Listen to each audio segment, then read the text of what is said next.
Welcome back to Dead Good Book Reviews. I'm Judith. If you're new here, hello, welcome to my February TBR. February, the shortest month, the month where I typically get the least reading done, if memory and statistics serve, but yet the month where I seem to have the most on my TBR. Ah, frick. No, I was working through kind of getting my TBR in order, what I wanted to read, what I knew I wanted to pick up, what I was less fussed about, that kind of thing, and I realised that for whatever reason, I just have a lot of overbooked books scheduled. If you don't know what overbooked is, I will link the video to tell you what it is. But basically, I just have a lot of rereading in February. Let's take a quick stock of what I'm planning on reading. As I say, most of these are rereads, so this shouldn't be too long because I don't like to waffle about books that I've already talked about. Let's go! First up, as I did in January, I am trying to read 2 Animorphs books this month. I'm trying to get through the series just a little bit faster if I can. I'm not gonna be hard on myself if I don't finish both books, but yes, Animorphs 16 and Animorphs 17, I'm hoping to read. Those videos will be going up in March and April respectively, so yeah.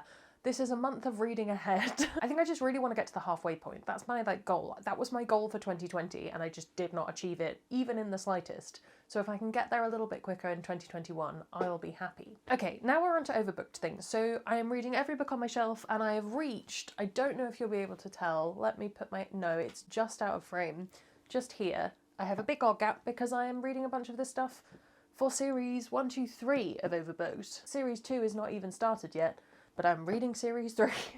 So first up, let's find the books that I need. First up, I have Kings of the Wild and Bloody Rose by Nicholas Eames. I have Kings of the Wild on Kindle, Bloody Rose I own physically. I think this I bought secondhand. I can't really remember, but this is adult fantasy. It is sort of like taking all of the cliches about rock bands but putting them into a band of mercenaries. Monster hunting. It's great. I liked the second one a lot more than the first one, but I think potentially having read the second one and having more of a affinity with adult fantasy than I had when I initially read Kings of the Wild, I'm hoping I will love them a second time around. Any excuse to reread Bloody Rose. Honestly, if I only got to Bloody Rose, I would be happy. I think so far I've had a novella in every month, which is quite nice. I have This Is How You Lose the Time War. This is a pretty well-known novella at this point. I don't know how much I need to go into this. I read this over the summer in 2020, and I just wanted to read it again because I think it's one of those books that you'll get more out of when you read it multiple times, and I wanted to, and this is the perfect excuse. So in this we have 2 time agents, Red and Blue,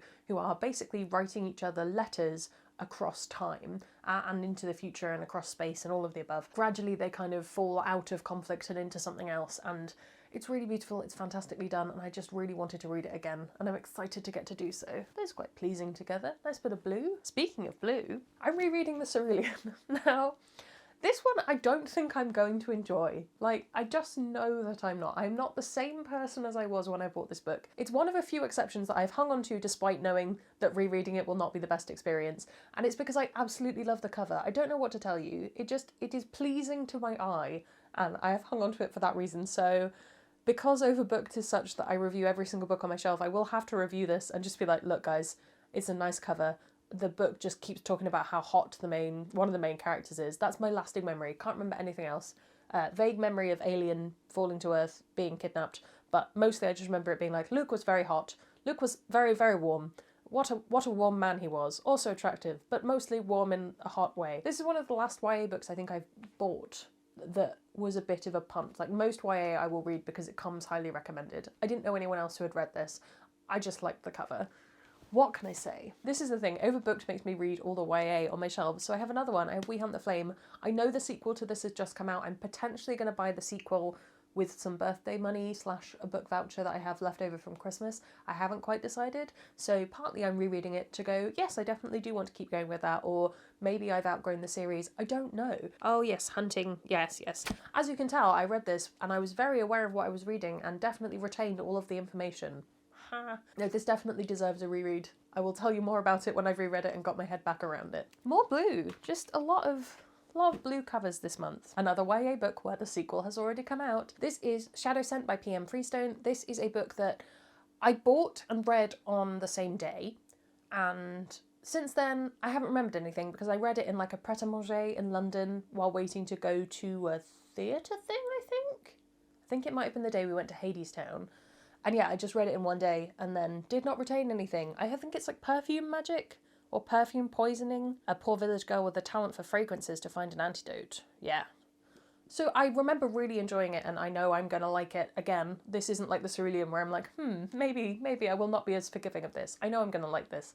And again, hopefully this will prompt me to actually pick up the sequel. See, that one's not blue, but the actual cover is blue, so still counts. I have the last vestiges of Neil Gaiman on this shelf. If you were watching last year, you'll know I unhauled Anansi Boys and American Gods because American Gods annoyed me so much. But I have two more Neil Gaiman books. I have Neverwhere and I have Stardust. I should probably talk about these separately. I don't know why I'm lumping them together. They're very different books. Neverwhere, I watched the TV series. I would have been a teenager and then I read the book. So I think it makes most sense to me because I have very clear visuals for it. I really enjoy Neverwhere. I really like the world. This is the one alternate London that has stuck with me. I don't know how I'm going to feel about it now because I think sometimes when you don't enjoy an author's other book, you notice more things that you might not like about one that you did like. So that'll be interesting to find out. And Stardust, I don't know how much I need to talk about this. If you have read this and you've also seen the film, you'll know they're quite different. They take a lot of the same ideas, but some of the character endings and things are different. I have read this before and I liked it well enough. It's not very long. Again, I'm going to see how I go. It's pretty much the same as Neverwhere. Am I going to decide that actually I just don't get on with Neil Gaiman's writing anymore? Maybe. We'll see. And the last of my rereads for Overbooked is Other Words for Smoke by Sarah Maria Griffin. This is like one of my go-to creepy books. So you have kind of a haunted house thing. There's a creepy owl thing that lives in the walls and eats bones. I quite often reference this as like a weird book you should read, and I'm aware that I haven't read it in quite some time and I would like to refresh my mind on it for an Overbooked video. I'm very excited for this stack of books. All of them are ones that I haven't read in quite some time, maybe with the exception of This Is How You Lose the Time War. So in theory, if I hated them all, we'd have quite a big chunk of shelf free. In actuality, I will probably enjoy all of them. Overbooked Series 3 is probably one of the more interesting ones, just because this is the shelf with probably the least amount of series on. Like, there's going to be a whole 2 months worth of Frances Harding videos. So that's to look forward to, probably towards the end of the year for you. On to review copies. I have no physical arcs currently. None. I finished Winter's Orbit. I thought I was going to have to read that in February, but I actually finished it, really enjoyed it. So yeah, no physical arcs, so only NetGalley. So I shall shift to the side so I can put covers in. I picked out 2 just because I'm not in a big hurry with a lot of NetGalley at the moment, and I find that I actually need to give a bit of space for things to come in that are like publishing the next week or whatever. So I have A Desolation Called Peace. I'm so excited. This is the sequel to A Memory Called Empire, and I am beyond excited to get to read it. I am buzzing for it, and I'm going to be buddy reading this with Angela from Literature Science Alliance. I will pop her in the description below. I know we're going to have the best time, and if we don't, I should be severely disappointed. That's all I'll say. And then the other one. I'm filming this on the 23rd of January. It's probably the earliest I've ever filmed a TBR, but I don't know when else I'm going to film it. So I am filming this in faith that I will have already reread Library of the Unwritten, and I will be reading just Archive of the Forgotten. If I haven't reread it, I will try and squeeze it in February, but I'm hoping I can get to it in January. But yes, this is the sequel to the Library of the Unwritten. This is The Library in Hell. I haven't actually looked into where the sequel goes because the first book, if I remember, it tied off quite neatly, but again, I haven't reread it yet, so I don't know. And I'm just really excited to meet these characters again and hopefully see a bit more of Hell. I mean, who doesn't want that? Because there are so many rereads, I haven't pulled a single book off my own TBR to read in February. I'm quietly confident I might be able to bring in a few things, but I'm not holding myself to it at this point. I just remember last year I read virtually nothing in February. I think I read like 8 books or something. So I'm giving myself manageable goals, maybe. That's what I should title this video. But I do want to get through another Robin Hobb audiobook, so I'm hoping to get through Fool's Assassin, which I believe is the first book in the next trilogy that I have to start. So that will hopefully be on the cards. I've been really bad with audiobooks lately. I just pick up random stuff that's on Scribd and don't actually read the things that I've been committed to read. I don't know. Worth mentioning at this point that I'm still doing Space Sirens Book Club, but our book for February is A Memory Called Empire, and obviously I read that last month, so I'm kind of counting Desolation Called Peace as sort of part of that. I have honestly no idea how many books that is. I haven't counted them. I think it's like 17 or 19 or something. I don't know why Past Me scheduled so much overbooked into February, but there we go. I'm excited to read all of them. It should be fine. At least it will be entertaining. If you do want to follow along with what I'm reading, I do a reading vlog every week, so if you haven't already, please do subscribe. You can also follow me on all of my social media. Comment below. Are you reading any of these this month? Are you interested in any of them?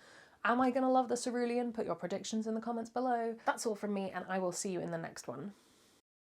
There's gonna be some bloopers now. That much zoomed in feels good. How much longer? How much longer? See, that one's another blue one. Neverwhere and Shadow Center just outliers. I bring this up as my kind of like weird books you should go stop. No.